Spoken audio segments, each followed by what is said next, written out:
ఉల్లిపాయలు మొక్కలు వచ్చేసిన ఉల్లిపాయలు ఉంటే అవి కూడా తీసుకొచ్చి పెట్టానండి. ఇవి కూడా ఫస్ట్ టైమే పెట్టడం. నేను ఇంతకుముందు పెట్టాను కానీ నేను అవి ఏం చేశానంటే అవి కోసేసుకున్నాను, కాళ్ళు కోసాను.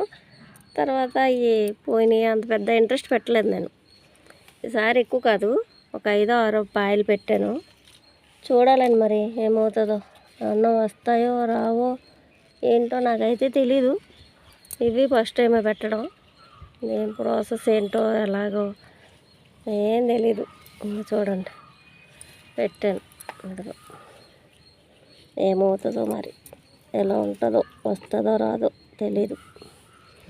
వచ్చినా రాకపోయినా మన చేతుల మీద పెట్టామంటే ఎలాగన్నా వచ్చినాయి, దానికి హ్యాపీ ఫీల్ అవ్వాలి అంతే. నేనైతే అలాగే అనుకుంటాను. ఎంతెంత మొక్కలు అవ్వడమే గొప్ప, అందుకనేసి నేను హ్యాపీగానే ఫీల్ అవుతాను. మరి చూడాలండి ఏమవుతుందో.